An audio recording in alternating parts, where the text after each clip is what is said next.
Elon Musk is one of many people who have expressed their opinions regarding Biden's choice for Vice President Kamala Harris. It is astonishing to see him exploit every opportunity to expose Kamala Harris's corruption, especially given that, up until recently, he was mostly a Democrat. So why the abrupt change?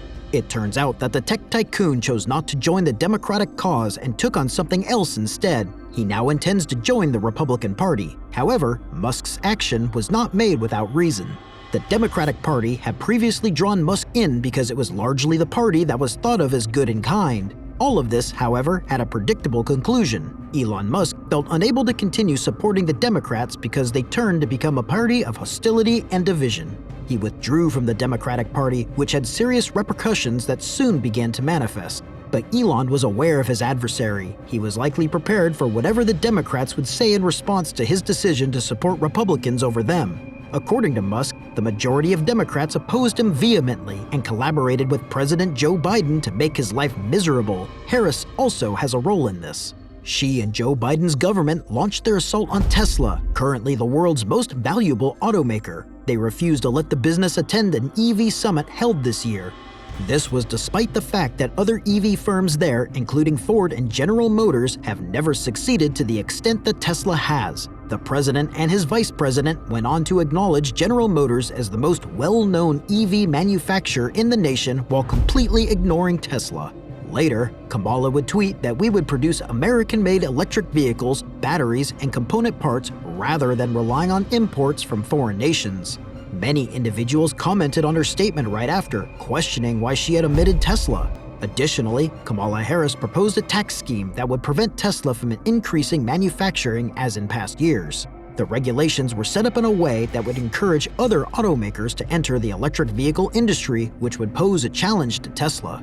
Despite the objections, it appears that Musk is luckier than his opponents. Kamala Harris must contend with a number of opponents before she can focus on Musk. Her supporters actually presented the first challenge. She had previously been praised as the best vice president candidate, but nobody appears to be happy with her performance now. Many people are not happy with the way she is managing immigration. Why, though, are we telling you this? See how everything connects. The projected number of immigrants living in the United States is between 11 and 12 million, with the majority being Latino. Years of accumulation have led to this issue, and Kamala Harris has allegedly found a remedy. She said that the immigrants would receive financial aid to remain in their home nations. This infuriated many individuals who referred to it as clear negligence on her part. The general public perceived it as enticing people to remain in their nations and as a demonstration of her inexperienced leadership skills. The concept was met with criticism even from Australian news anchors who claim Kamala had no chance of success. However, it's hardly the only topic that has drawn criticism from both Americans and people outside. In addition to this issue, Kamala Harris also has a few more corruption instances that have been covered up, the most notable of which is her privileged ascent to power. Republicans believe that the extramarital relationship between Kamala Harris and former California Mayor Willie Brown, which he admitted to having, was a key factor in Kamala's climb to political prominence. They contend that the fact that Kamala Harris chose to have an affair with Willie Brown while he was in office says a lot about how the lady received several promotions and secured coveted posts.